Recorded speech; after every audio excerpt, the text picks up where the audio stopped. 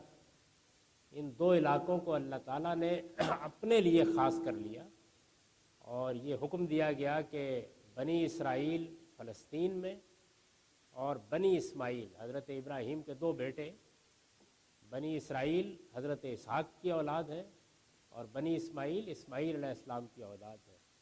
تو ایک شاخ کو فلسطین میں توحید کا مرکز بنانے کی ذمہ داری دی گئی اور دوسری شاخ کو عرب میں یہ ذمہ داری دی گئی.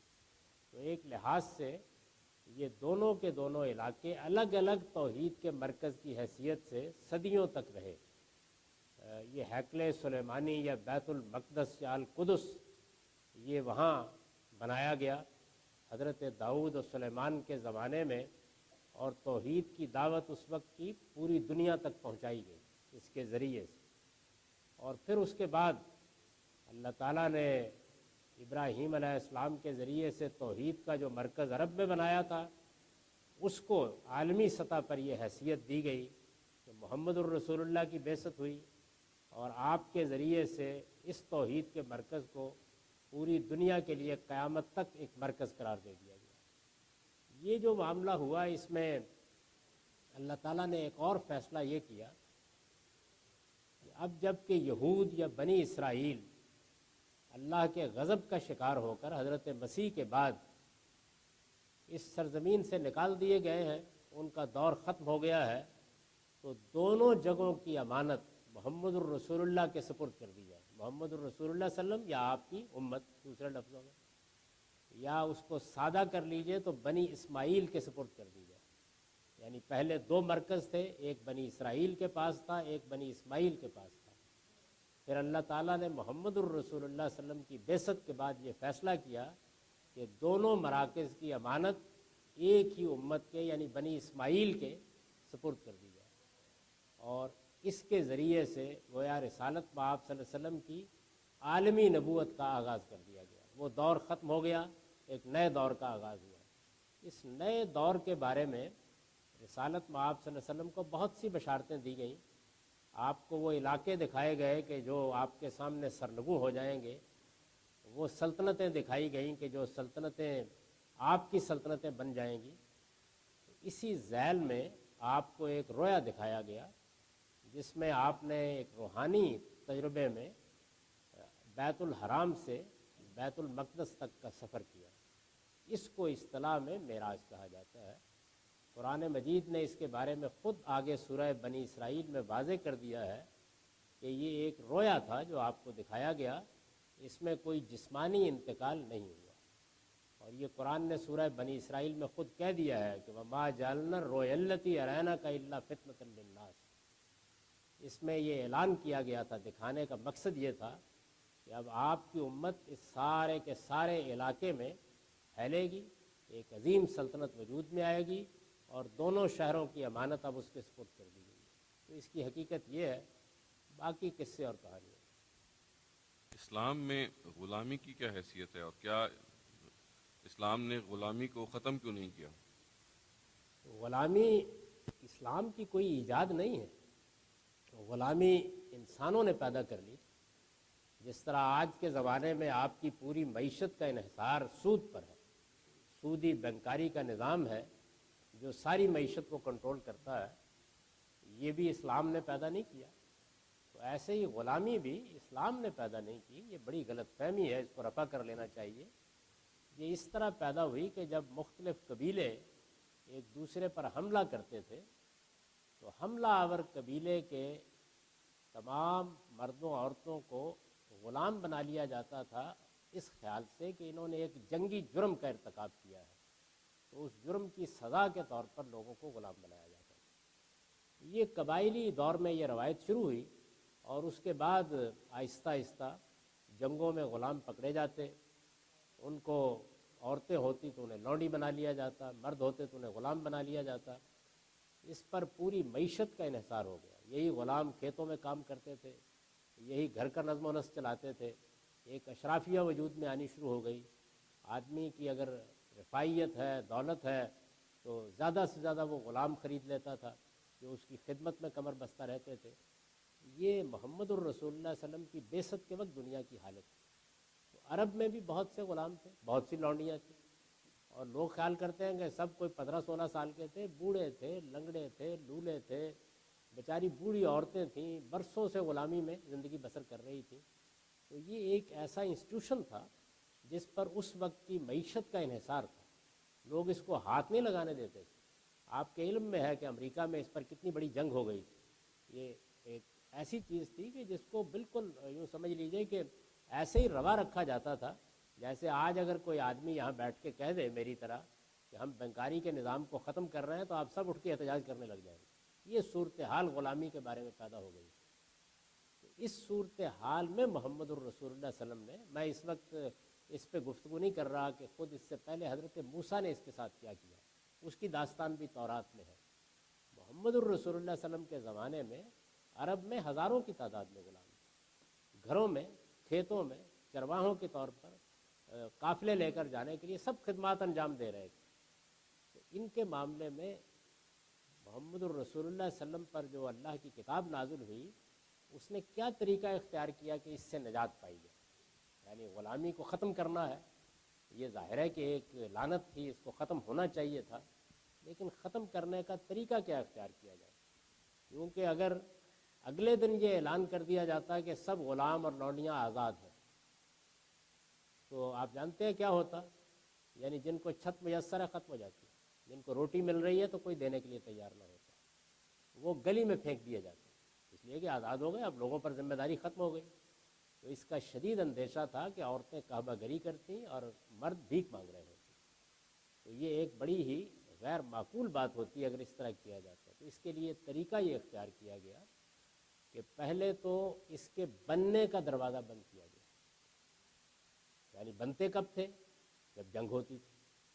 تو پہلی جنگ کا موقع جب پیش آیا، یعنی یہ موقع پیش آ گیا کہ اب بدر میں مارکا ہوگا، تو اللہ تعالیٰ نے سورہ محمد میں یہ اعلان کیا کہ جب بدر کا مارکا ہو اور اس بدر کے مارکے میں تم اچھی طرح سے خون ریزی کر چکو اور پھر قیدی پکڑ لو، تو اب کسی قیدی کو غلام نہیں بنایا جائے، بلکہ ان کے لیے دو ہی شکلیں ہوں گی، فَإِمَّا مَنًّا بَعْدُ وَإِمَّا فِدَاءً، یا ان کو احسان کر کے رہا کر دیا جائے گا اور یا ان سے فدیہ لے لیا جائے گا. تو اس طرح سورہ محمد کی اس آیت نے غلام بننے کا راستہ ہمیشہ کے لیے بند کر دیا. یعنی مسلمانوں کو بتا دیا گیا کہ اب قیدیوں کے معاملے میں یہ آپشن ختم ہو گیا ہے، اب کسی کو غلام نہیں بنایا جائے گا. رسالت مآب صلی اللہ علیہ وسلم نے اپنی پوری زندگی میں اسی حکم پر عمل کیا. چنانچہ بدر میں بھی کسی کو غلام نہیں بنایا گیا، احد میں بھی کسی کو غلام نہیں بنایا گیا، احزاب میں بھی کسی کو غلام نہیں بنایا گیا، حنین میں بھی کسی کو غلام نہیں بنایا گیا. تو رسالت مآب صلی اللہ علیہ وسلم نے قرآن مجید کے ذریعے سے گویا غلاموں کے آنے کا، یعنی جہاں سے پانی آ رہا تھا اس کا خاتمہ کر دیا. اس کے بعد اب سوال تھا جو موجود ہے ان کے ساتھ کیا کرنا ہے. تو اس کے لیے ایک طویل اصلاحی پروگرام جاری کیا گیا. اس کی ابتدا یہاں سے کی گئی، جیسے کہ آپ سورہ بلد میں دیکھتے ہیں کہ اللہ تعالیٰ نے بڑی اپیل کے انداز میں، جیسے کہ ترغیب دی جاتی ہے اور بڑی دردمندانہ طریقے کی ترغیب دی گئی کہ دیکھو اگر نیکی کو حاصل کرنا چاہتے ہو تو فک و رقبہ، گردنیں چھڑاؤ. یہ گردنیں چھڑاؤ کی جو تعبیر ہے یہ بھی اس لیے اختیار کی گئی کہ لوگ یہ سمجھیں کہ یہ بیچارے کس چیز میں گرفتار ہیں، ان کو چھڑایا جائے. اسلام کے پاس کوئی طاقت نہیں تھی اس وقت، اس لیے ترغیب کا طریقہ اختیار کیا گیا. تو لوگوں نے غلاموں کو آزاد کرنا شروع کیا، یعنی اس کو ایک بڑی نیکی قرار دے دیا گیا. آپ اگر سورہ بلد میں پڑھیں تو ایمان کا ذکر بعد میں ہے اور شروع کیا ہے کہ اگر تم یہ گھاٹی چڑھنا چاہتے ہو نیکی کی تو فک و رقبہ، گردنیں چھڑاؤ. اس سے ابتدا ہوئی. اس کے بعد پھر یہ کیا گیا کہ جو مذہبی گناہ ہو جاتے ہیں، مثلا کسی نے زہار کر لیا، کسی نے روزہ توڑ لیا، جو مذہبی نوعیت کے گناہ ہو جاتے ہیں، یا مثال کے طور پر کسی نے نادانستہ کسی کو قتل کر دیا، تو اس کے کفارے کے طور پر غلام آزاد کرنے کو پہلی ترجیح بنا دیا گیا. یعنی اگر ایسی کوئی بات ہوئی ہے تو فرمایا کہ سب سے پہلے اس گناہ سے نکلنے کے لیے غلام آزاد کریں. غلاموں کو آزاد کرنے کی اس مہم میں آگے پھر ایک قدم یہ اٹھایا گیا کہ جتنے بھی ذی صلاحیت غلام تھے، یعنی جو اپنے پاؤں پر کھڑا کر سکتے تھے، ترغیب دی گئی کہ ان کی شادیاں کرائیں گی تاکہ معاشرے میں آہستہ آہستہ ان کا مرتبہ بلند ہو. لونڈیوں کے بارے میں بھی یہ کہا گیا کہ جن کی اچھی تربیت ہوئی ہے، جو خاندان کا حصہ بن سکتی ہیں، ان کے ساتھ لوگ شادی کر لیں. تو نکاح کی ترغیب دینے کا ہے کہ مذہب کے پاس یہی ہوتا ہے کہ خدا ترغیب دے رہا ہے، خدا تعالیٰ لوگوں کو متوجہ کر رہا ہے، تو یہ کام کیا گیا. پھر اس کے بارے میں جو نفسیات ہے لوگوں کی بدلنے کے لیے ایک قدم یہ اٹھایا گیا کہ لفظ غلام کا استعمال بند کر دیا گیا. یہ ارشاد ہوا کہ اب کسی کو عبد اور اما، یہ لفظ تھے عربی میں، غلام اور لونڈی نہیں کہا جائے گا، بلکہ اس کے لیے فتح اور فتات کے الفاظ رائج کیے گئے جن کا مطلب ہے بوائے اور گرل یا مرد اور عورت. تو یہ الفاظ رائج کیے گئے تاکہ نفسیات بدلے، سوچنے کا انداز تبدیل ہو. پھر یہ حکم دے دیا گیا کہ تمہارے غلام جو بھی اب رہ گئے ہیں ان میں سے جو خود کھاؤ گے ان کو کھلاؤ گے، جو خود پہنو گے ان کو پہناؤ گے. یہ کوئی آسان معاملہ نہیں ہے. یعنی گویا یوں سمجھ لیجئے کہ آپ کی زندگی جیسے گزر رہی ہے، امیر ہیں، کبیر ہیں یا جو بھی ہیں، آپ کو بالکل برابر کی سطح پر معاملہ کرنے کا حکم دے دیا گیا. تو اس کے نتیجے میں بھی ہوا یہ کہ کچھ لوگوں نے یہ کیا اور کچھ نے پھر آزاد کرنا شروع کر دیا تاکہ وہ اپنے معاشرے میں جائیں. غلاموں کے ساتھ جو رویے اختیار کیے جاتے تھے، یعنی ان کو مارا پیٹا جاتا تھا، سزائیں دی جائیں، اس کا مکمل خاتمہ کر دیا گیا. یہاں تک یہ بڑا مشہور واقعہ ہے کہ ایک جلیل القدر صحابی ابو مسعود انصاری، وہ اپنے غلام کو پیٹ رہے تھے. تو رسول اللہ صلی اللہ علیہ وسلم پیچھے سے چلے آ رہے تھے تو آپ نے فرمایا کہ ابو مسعود، خدا کو تم پر اس سے زیادہ قدرت حاصل ہے. تو وہ فوراً پلٹے اور انہوں نے کہا کہ میں نے اس کو آزاد کر دیا. تو آپ نے فرمایا آزاد نہ کرتے تو سزا دی جاتی جہنم کی. تو اس طریقے سے گویا خاتمہ کر دیا کہ کوئی ان کے ساتھ زیادتی نہ ہو. جب یہ سب معاملات بھی ہو گئے تو پھر وہ آخری حکم دیا گیا جو سورہ نور میں بیان ہوا ہے، اس کو مکاتبت کہتے ہیں، یعنی ہر غلام اور لونڈی کو یہ حق دے دیا گیا کہ وہ ایک معاہدہ کرے اپنے مالک کے ساتھ، اور وہ معاہدہ کرتے ہی اس کو جو کچھ وہ اب کمائے گا اس کو خود جمع کر کے مالک کو دینے کا حق حاصل ہو جائے گا۔ پہلے تو جو کچھ وہ کماتے تھے وہ سب مالک ہی کا ہوتا تھا، تو مکاتبت کرنے کا حکم دے دیا گیا۔ اس سے مقصود یہ تھا کہ جو آدمی اپنے آپ کو اپنے پاؤں پر کھڑا کر سکتا ہے، جو خاتون اپنے آپ کو پاؤں پر کھڑا کر سکتی ہے، ان کے لیے آزادی کی راہ کھول دی جائے۔ تو اس طرح گویا اسلام نے غلاموں کی آزادی کا پروانہ ان کے ہاتھ میں پکڑا کے ان سے کہا کہ اس پر خود تحریر لکھ لیں جو بھی لکھ لیں۔ اس طرح سے غلامی کے انسٹیٹیوشن کو ختم کیا گیا ہے، یہ اسلام کا کوئی حصہ نہیں۔ نظر اور نیاز کے کھانے کے بارے میں آپ کی کیا رائے ہے؟ مثلا شب برات کے موقع پر کھانا، کرسمس کے موقع پر کنڈے، دیوالی کے موقع پر۔ یہ جو آپ نے ساری چیزیں گنی ہیں یہ سب نظر اور نیاز نہیں ہوتی۔ بہت سے کھانے بس کھانے کے طور پر پکائے جاتے ہیں، بہت سے کسی تقریب کے موقع پر، جیسے ہم عید پہ کھانا پکاتے ہیں۔ تو نظر کا مطلب یہ ہے کہ کوئی کھانا اللہ تعالیٰ کی نظر کیا جائے، یہ اللہ ہی کی نظر ہو سکتی ہے۔ اگر غیر اللہ کی نظر کر کے کوئی کھانا پکایا جائے گا تو وہ ممنوع ہو جائے گا، حرام ہو جائے گا۔ تو اس لیے نظر کا کھانا کھانا تو بالکل ناجائز ہے، لیکن یہ سارے کھانے جو آپ نے گنے ہیں یہ سب نہیں، ان میں سے کچھ نظر کے کھانے ہوتے ہیں، باقی تو عام جس طرح سے کھانا کھایا جاتا ہے پکایا جاتا ہے۔ بعض لوگ ایصال ثواب کے لیے پکا لیتے ہیں، اور بھی بہت سی چیزیں ہیں، تو اس سے کوئی کھانا حرام نہیں ہوتا۔ نظر البتہ اللہ ہی کی دی جا سکتی ہے، نظر اصل میں عبادت ہے۔ زکوٰۃ کے بارے میں بتائیے کہ پاکستان میں ہم زکوٰۃ بھیجیں یا اسی ملک میں خرچ کریں؟ زکوٰۃ کے بارے میں اصول یہ ہے کہ اگر تو حکومت لیتی ہے تو پھر تو آپ کو اسی کو دینی ہے۔ یہ زکوٰۃ جو ہے یہ اگر ریاست یا حکومت نہ لے تو تب انفرادی طور پر دینا ہوتی ہے، ورنہ یہ حکومت کے حوالے کرنا لازم ہے۔ آپ کو معلوم ہے کہ سیدنا ابو بکر صدیق رضی اللہ عنہ نے اس پر کارروائی کی تھی، یعنی یہ حکومت کا حق ہے، وہ لے لے گی، لیکن آج کل کے حالات میں چونکہ حکومتیں نہیں لیتی بالعموم، تو اس وجہ سے آپ انفرادی طور پر دیں گے۔ تو انفرادی طور پر اگر کوئی زکوٰۃ آپ دیتے ہیں یا کوئی صدقہ دیتے ہیں یا خیرات دیتے ہیں، تو میں نے ابھی ایک سوال کے جواب میں عرض کیا کہ سب سے پہلا حق آپ کے قریبی عزیزوں کا، آپ کے گرد و پیش کے لوگوں کا، آپ کے پڑوسیوں کا، جہاں آپ رہتے ہیں وہاں کا ہے۔ اگر اس سے کوئی فاضل ہے، ظاہر ہے آپ اگر یہاں ہیں تو ہو سکتا ہے آپ کے والدین وہاں ہوں، ہو سکتا ہے آپ کے کوئی قریبی عزیز وہاں ہوں، تو اس عزیزداری کی بنیاد پر ان کا حق بھی بنتا ہے۔ تو پہلے یہ حقوق ادا کیجیے، اس کے بعد پھر جس کام میں آپ چاہے خرچ کریں، پھر کوئی مزید پابندی نہیں ہے۔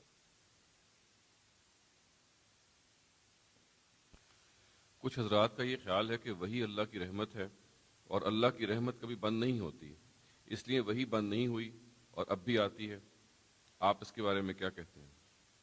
یہ ان کو کہاں سے الہام ہوا کہ بھائی اللہ کی رحمت ہے؟ قرآن میں تو کہیں لکھا اللہ تعالیٰ نے، وہی اللہ کا پیغام ہے۔ اللہ تعالیٰ کسی انسان کا انتخاب کرتا ہے، یہ انتخاب جب وہ چاہتا تھا کرتا تھا، اس نے اپنے قانون کے مطابق کیا ہے۔ یہ میرا یا آپ کا کام نہیں ہے کہ چھین کر حاصل کر لے۔ اللہ تعالیٰ نے جب جس پیغمبر کا انتخاب کیا اس پر وہی نازل کی اور اپنا پیغام اس کے ذریعے سے پہنچایا۔ حضرت مسیح علیہ السلام کے بعد 575 سال تک کسی کا انتخاب نہیں کیا، یعنی یہ کوئی طریقہ نہیں ہے۔ اگر یہ کوئی اس طرح کی رحمت تھی تو پھر تو ہر روز برستی رہنی چاہیے تھی۔ تو محمد الرسول اللہ صلی اللہ علیہ وسلم پر اس کا سلسلہ بالکل ختم ہو گیا۔ قرآن مجید نے اس کا اعلان کر دیا ہے کہ محمد الرسول اللہ صلی اللہ علیہ وسلم پر نبوت اپنے ہر مفہوم میں ختم ہو گئی ہے، اور حضور نے خود اس کے بارے میں فرما دیا ہے کہ میرے بعد اب کسی نبی کے آنے کا کوئی امکان نہیں ہے، یہ سلسلہ ہمیشہ کے لیے بند ہو گیا۔ اب زیادہ سے زیادہ جو چیز کسی کو حاصل ہو سکتی ہے وہ یہ ہے کہ اللہ تعالیٰ رہنمائی کے لیے کوئی اچھا خواب دکھا دے، بس اس سے زیادہ کچھ نہیں۔ الہام، القاء، وحی، سب دروازے محمد الرسول اللہ صلی اللہ علیہ وسلم کے ساتھ بند کر دیے گئے۔ کیا ہم غیر مسلموں کو قرآن تحفے میں دے سکتے ہیں؟ لیکن خدشہ اصل میں یہ ہے کہ ہو سکتا ہے کہ اس کی رسپیکٹ نہ کریں یا اس کو زمین پہ رکھ دیں۔ آپ غیر مسلموں کو قرآن کا تعارف کرائیے، بتائیے یہ کیا کتاب ہے، اور ان کو ضرور تحفے میں دیجیے اس درخواست کے ساتھ کہ یہ خدا کی کتاب ہے، ہم آپ کو پیش کر رہے ہیں، اس میں خدا کے آخری رسول کے ذریعے سے خدا نے اپنا پیغام دیا ہے، بس آپ کی ذمہ داری یہ ہے۔ آپ کے یہ بتا دینے کے بعد وہ جو معاملہ بھی کریں گے اس کے لیے وہ خود جواب دیں گے۔ اس کو پہنچائیے، اس کے پہنچانے کی ذمہ داری ہم پر عائد کی گئی ہے۔ قرآن مجید یہ کہتا ہے کہ اوحی الیہ ھذا القرآن لانذرکم بہ ومن بلغ، کہ اے پیغمبر آپ ان کو بتائیں کہ یہ قرآن مجھ پر نازل کیا گیا ہے کہ میں اس کے ذریعے سے تمہیں خبردار کروں، اور پھر قیامت تک ان سب لوگوں کو اس کے ذریعے سے خبردار کیا جائے جو آئندہ آتے رہیں گے۔ یہ نذیر للعالمین ہے، یہی تو دعوت کی کتاب ہے، اسی کو پہنچانا امت مسلمہ کی ذمہ داری ہے۔ تو آپ بغیر کسی تردد کے پہنچائیے، وہ کیا معاملہ کرتے ہیں یہ ان کا کام۔ ٹیٹوز کے بارے میں بتائیے کہ کیا ہم بطور مسلمان کے ٹیٹوز لگا سکتے ہیں اپنے جسم پہ؟ اسلام میں جو چیز موضوع بنتی ہے وہ شرک ہے۔ جس وقت رسالت مآب صلی اللہ علیہ وسلم کی بعثت ہوئی تو بہت سے ایسے طریقے تھے جو حبشیوں کے ذریعے سے عرب میں بھی رائج ہو گئے تھے، جس میں عورتیں بھی مرد بھی خاص طرح سے بال کاٹ لیتے تھے، چوٹی بنا لیتے تھے، بعض اوقات اپنے چہرے پر نقوش بنا لیتے تھے، اور ان کے ساتھ کچھ وہم وابستہ تھے، یعنی ایسا ہوگا تو یہ ہو جائے گا، ایسا ہوگا تو یہ ہوگا۔ تو مشرکانہ تصورات کے ساتھ اگر ایسا کچھ کیا جائے تو اس کو روکا گیا، اس لیے کہ شرک ہمارے دین میں ممنوع ہے۔ اگر کوئی شرک کی چیز نہیں ہے تو پھر یہ آپ کا ذوق ہے، آپ جو بھی چاہے کریں۔ ہم اس ملک میں صرف کمانے کے لیے اور اپنے مستقبل کو بہتر کرنے کے لیے آئے ہیں، تو کیا یہ غیر اسلامی نہیں ہے؟ مسلمان ساری دنیا میں کمانے کے لیے بھی جاتے رہے ہیں، مستقبل کو بہتر کرنے کے لیے بھی جاتے رہے ہیں، یہ کوئی ممنوع چیز نہیں ہے۔ اللہ تعالیٰ نے صرف اتنی بات کہی ہے کہ اگر کسی جگہ پر پرسیکیوشن ہو رہی ہے، یعنی آپ کو قانون کے یا طاقت کے بل پر کوئی ایسا کام کرنے پر مجبور کیا جا رہا ہو جو دین کے خلاف ہے، آپ کو مجبور کیا جا رہا ہو، مثلاً یہ کہ نماز پڑھنے سے روکا جا رہا ہو، خدا کا نام لینے سے روکا جا رہا ہو، اپنے آپ کو مسلمان کہنے سے روکا جا رہا ہو، تو اگر کسی جگہ پرسیکیوشن ہو رہی ہو تو فرمایا ہے کہ اگر کوئی بہتر جگہ ہو جہاں پہ یہ صورتحال نہ ہو تو وہاں کے لیے ہجرت کر جاؤ۔ اگر ایسی صورت نہیں ہے تو ساری دنیا میں جہاں چاہے رہیے۔ یہ جو بے شمار ملکوں میں خدا کا دین پہنچا، یہ ایسے ہی پہنچا تھا۔ میں تو جہاں رہ رہا ہوں ملیشیا میں، وہاں پر مسلمانوں نے کبھی فوج کشی نہیں کی، ایسے ہی گئے تھے، تاجر لوگ گئے وہاں رہے جا کے، ان کی تعلیم دعوت سے پورا کا پورا علاقہ مسلمان ہوا ہے۔ تو آپ اسلام کے سفیر ہیں، اللہ تعالیٰ آپ کو توفیق دے کہ آپ خود بھی دین کا نمونہ بنیں اور لوگوں کے سامنے بھی ایک اچھی مثال پیش کریں، اس میں کوئی حرج کی بات نہیں، جہاں چاہے رہیے۔ ہم چند دوست صرف قرآن میں یقین کر رکھتے ہیں اور قرآن ہی کو فالو کرنا چاہتے ہیں، احادیث پر ہم یقین نہیں رکھتے اور کہتے ہیں کہ اگر رسول اللہ صلی اللہ علیہ وسلم کی زندگی قرآن ہے تو ہم بھی بہتر ہے کہ قرآن ہی پڑھیں۔ آپ کی کیا رائے؟ اس کے بارے میں ایک اصول کی بات سمجھ لیجیے، اور وہ یہ کہ قرآن دین کی پہلی کتاب نہیں ہے، قرآن دین کی آخری کتاب ہے۔ یعنی جس دین کو اسلام کہا جاتا ہے، اس کی ابتدا قرآن سے نہیں ہوئی، اس کی ابتدا آدم علیہ السلام سے ہو گئی۔ تمام پیغمبر یہی دین لے کر آئے۔ قرآن یہ کہتا ہے کہ یہودی مسیحی سب مسلمان ہیں، اور یہ خود فرقے بن گئے، جس طرح محمد الرسول اللہ صلی اللہ علیہ وسلم کے بعد فرقے بن گئے ہیں، ایسے ہی پہلے فرقے بن گئے۔ وہ اسی حیثیت سے ان کو خطاب بھی کرتا ہے، ان کو بھی اللہ کی کتابیں دی گئی۔ تو یہ اللہ کی دعوت، اللہ کا پیغام، اللہ کا دین، یہ سب پیغمبروں کا دین ہے۔ لہذا تمام پیغمبروں کو جو ہدایت دی گئی، قرآن نے خود اس کی تاکید کر دی ہے کہ ہمیں بھی اس کی پیروی کرنی ہے۔ وہ جو ہدایت تھی یا جو روایت تھی یا جو ٹریڈیشن چلی آ رہی تھی، وہ عرب میں حضرت ابراہیم کے ذریعے سے پہنچی، اور حضرت ابراہیم کی اولاد ہے بنی اسماعیل، یعنی اسماعیل کے بیٹے ہیں، ان کے ہاں بھی وہ روایت موجود تھی۔ اس کو قرآن ملت ابراہیم کہتا ہے، ابراہیمی دین کی روایت۔ رسول اللہ صلی اللہ علیہ وسلم نے اور قرآن نے اس روایت کو زندہ کیا، اگر اس میں کوئی خرابی تھی تو اس کی اصلاح کی، اور اگر کوئی اضافہ اس میں کرنا تھا تو کر کے اس کو آگے جاری کر دیا، یعنی پیغمبروں کی روایت کو آگے جاری کر دیا۔ اس کو سنت کہتے ہیں. یہ انبیاء علیہم السلام کی سنت ہے. اس کو محمد الرسول اللہ صلی اللہ علیہ وسلم نے سینکشن دے کے آگے جاری کیا ہے. یعنی جو چیز مر گئی تھی اس کو زندہ کیا, جس میں اصلاح کی ضرورت تھی اس کی اصلاح کر دی, اور جس میں کوئی اضافہ کرنا تھا وہ اضافہ کر دیا, کر کے اس کو آگے جاری کر دیا. یہ سنت قرآن سے پہلے موجود ہے. یہ نماز اسی طرح موجود ہے, روزہ اسی طرح موجود ہے, حج اسی طرح موجود ہے, زکوٰۃ اسی طرح موجود ہے. یہ انبیاء علیہم السلام کا طریقہ ہے. یہی نماز حضرت مسیح 5 وقت پڑھتے تھے, یہی نماز یہود 5 وقت پڑھتے تھے. تمام انبیاء اسی طریقے سے نماز پڑھتے رہے ہیں.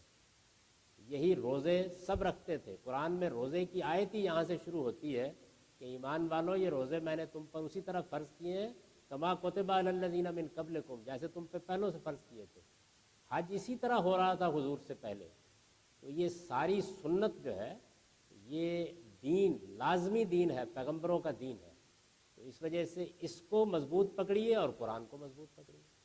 اور اس میں سے کوئی چیز حدیثوں میں بیان نہیں ہوئی, محض یہ ساری کی ساری مسلمانوں کے اجماع سے منتقل ہوئی ہے. یعنی نماز رسول اللہ صلی اللہ علیہ وسلم نے 5 وقت پڑھائی اور مسلمانوں نے روز پڑھتے ہوئے 20ویں صدی 21ویں صدی تک پہنچا دی ہے. ایسے ہی روزے رسالت مآب صلی اللہ علیہ وسلم نے رکھے اور رمضان کے اندر روزے رکھے جا رہے ہیں.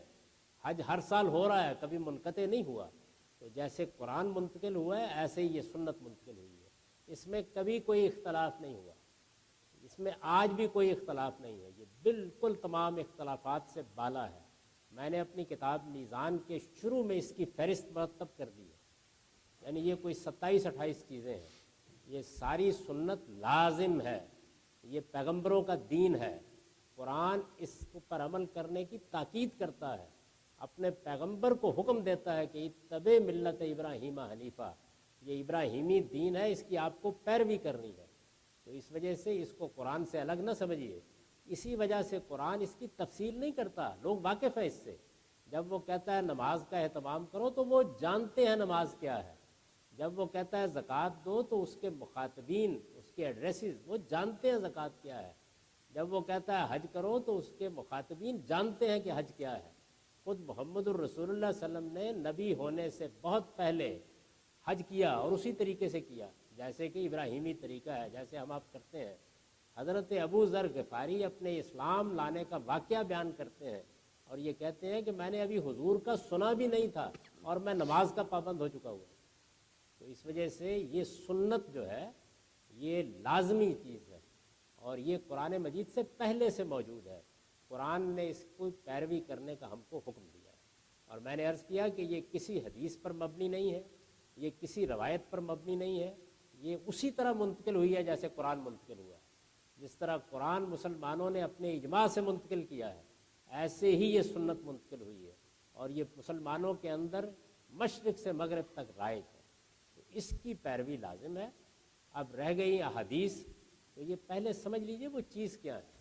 یعنی رسالت مآب صلی اللہ علیہ وسلم نے اس سنت کو جاری کر دیا, قرآن مجید دے دیا, وہ مسلمانوں نے دین کی حیثیت سے اختیار کر لیا. سارا دین انہی 2 چیزوں میں ہے. کوئی چیز اس سے نہ باہر ہے نہ باہر نکالی جا سکتی ہے. پورا دین حضور نے دے دیا.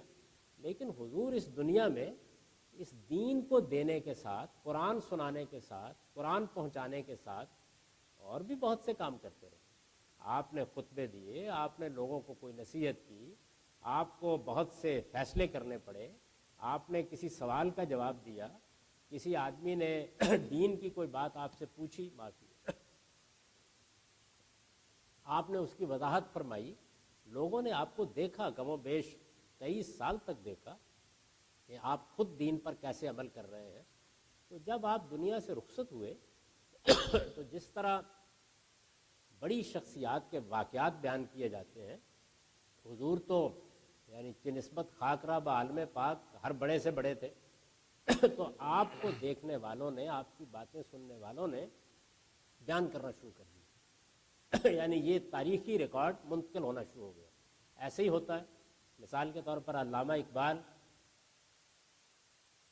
ہمارے دور کی ایک بڑی شخصیت تھے. تو ان کے دوست فقیر سید وحید الدین نے ان کے دنیا سے رخصت ہونے کے فوراً ہی بعد 2 کتابیں لکھ دی روزگار فقیر کے نام سے، جس میں اقبال کی باتیں ہیں، ان کی مجلسوں کی روداد ہے۔ تو رسالت مآب صلی اللہ علیہ وسلم کے صحابہ نے بھی لوگوں کو ظاہر ہے کہ اگر کوئی آدمی حضور کو دیکھ چکا ہے یا حضور کے ساتھ وقت گزار چکا ہے تو بڑی دلچسپی ہوتی تھی، جو باتیں لوگوں کو یاد تھیں وہ انہوں نے بیان کرنی شروع کر دی۔ اس میں لوگوں نے صحابہ کرام نے 2 رویے اختیار کیے۔ ایک رویہ حضرت ابو بکر عمر جیسے صحابہ نے اختیار کیا، ان کا رویہ یہ تھا کہ ہم یہ باتیں نہیں بیان کریں گے سوائے اس کے کہ کوئی بڑی ضرورت پڑ جائے، کیونکہ یہ بڑی ذمہ داری کا کام ہے، ایسا نہ ہو کہ کوئی غلط بات حضور کی طرف منسوب ہو جائے۔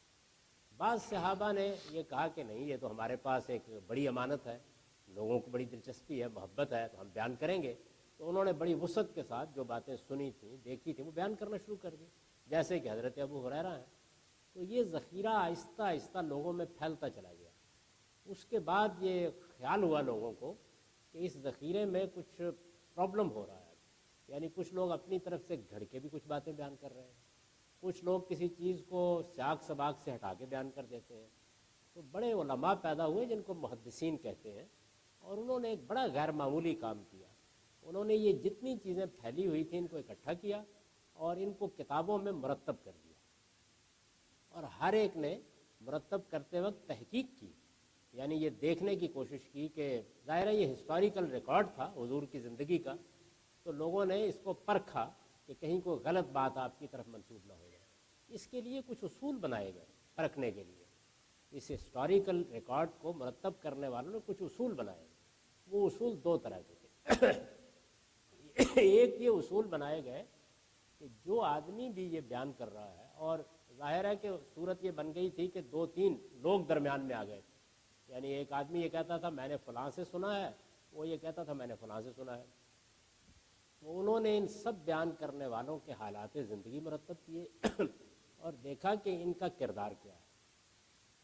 یہ تحقیق کرنے کی کوشش کی کہ ان کا حافظہ کیسا تھا، یعنی بڈھے ہو کر اختلاط ذہنی کا شکار تو نہیں ہو گئے تھے، نہ سمجھ تو نہیں تھے۔ تو یہ تحقیق کر کے دیکھا کردار کیسا تھا، ان کا حافظہ کیسا تھا، فہم کیسا تھا، اور یہ کہ تاریخی طور پر ان لوگوں کی ملاقات بھی ہوئی ہے، ممکن ہے۔ یہ چیزیں انہوں نے بیان کرنے والوں میں دیکھی، اور جو کچھ بیان کیا جا رہا تھا اس کے لیے بھی ایک معیار بنایا کہ اس میں کوئی چیز قرآن کے خلاف تو نہیں ہے، اس میں کوئی چیز سنت کے خلاف تو نہیں ہے، اس میں کوئی چیز علم اور عقل کی مانی ہوئی باتوں کے خلاف تو نہیں ہے۔ تو ان دونوں چیزوں کو سامنے رکھ کر ہر آدمی نے اپنی تحقیق کے مطابق ایک کتاب مرتب کر دی۔ یہ کتابیں ہیں جن کو آپ بخاری مسلم کہتے ہیں، یعنی رسول اللہ کی زندگی کا تاریخی ریکارڈ جو لوگوں کی زبان سے پہنچا، اس کو تحقیق کر کے لوگوں نے مرتب کر دیا۔ اس کو حدیث کہا جاتا ہے۔ اس سے نہ دین میں کسی ایک تنکے کا اضافہ ہوتا ہے نہ کمی ہوتی۔ یہ رسالت مآب صلی اللہ علیہ وسلم کے علم اور عمل کا ریکارڈ ہے، بڑی پاکیزہ چیز ہے۔ اس پر پہلے بھی تنقید اور تحقیق کی جاتی رہی ہے، یہ اس کے بعد میں بھی کی جاتی رہے گی، ہم بھی کر سکتے ہیں۔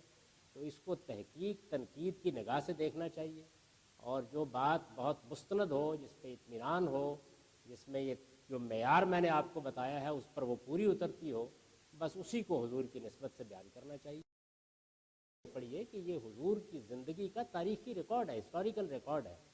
دین سارا کا سارا قرآن و سنت میں ہے، اور وہ بالکل محفوظ ہے، وہ کسی کی تحقیق کا محتاج نہیں ہے، وہ اس امت کو منتقل ہو گیا۔ خواتین حضرات، ہمارے اس نشست کا تقریباً اختتام ہوا چاہتا ہے۔ ہم آخری سوال اب غامدی صاحب سے پوچھتے ہیں، لیکن پیشتر اس سے کہ ہم سوال یہ پوچھیں، یہ میں آپ کے سامنے وضاحت کرنا چاہتا ہوں کہ ہماری 2 ویب سائٹس ایسی ہیں جس میں سے اکثر و بیشتر سوالات جو آپ کی طرف سے موصول ہوئے ہیں ان کے جوابات پہلے ہی سے وہاں موجود ہیں۔ ہمارے جو والنٹیئرز ہیں ان ویب سائٹس کا جو ایگزیکٹ URL ہے وہ آپ تک پہنچا سکتے ہیں، لیکن www.al-maurid.org ایک یہ ویب سائٹ ہے، اور دوسری www.javedahmedghamidi.com یہ دوسری ویب سائٹ ہے۔ ان دونوں سے آپ رجوع کر کے بہت سارے سوالات جو آج رہ گئے ہیں وہاں آپ ان کا جواب حاصل کر سکتے ہیں۔ اس کے ساتھ ساتھ ان ویب سائٹس پہ ایک کوئری سروس بھی موجود ہے، یعنی آپ اپنے سوال براہ راست ای میل کر سکتے ہیں، اور اس کے نتیجے میں آپ کو 24 سے 48 گھنٹے کے اندر اندر اس کا جواب بھی مل جائے گا۔ میں آخری سوال کر رہا ہوں، یہ کہتے ہیں جی کہ اس سوال کو کرتے ہوئے میں مجھے شرم آ رہی ہے اور میں بہت جرت سے یہ سوال کر رہا ہوں. سوال یہ ہے کہ کیا ماسٹربیشن حرام ہے؟ جی نہیں، یہ حرام نہیں. یہ بہت اچھی طرح سمجھ لیجئے کہ ہمارے دین میں جو چیز حرام کی گئی ہے وہ کسی غیر سے جنسی تعلق پیدا کرنا ہے. یہ بات خود قرآن نے بھی واضح کر دی ہے اور اہل علم نے بھی اس کو ٹھیک سمجھا ہے. قرآن نے بہت واضح کر دی ہے. آپ چاہیں تو اس پر میرا ایک تفصیلی آرٹیکل ہے، وہ میری کتاب مقامات میں ہے. میرا خیال ہے اس کا انگریزی میں بھی ترجمہ ہو چکا ہے. اس میں میں نے ان تمام دلائل کو بھی بیان کر دیا. یہ بالکل حرام نہیں. خواتین حضرات، آپ کا بہت بہت شکریہ.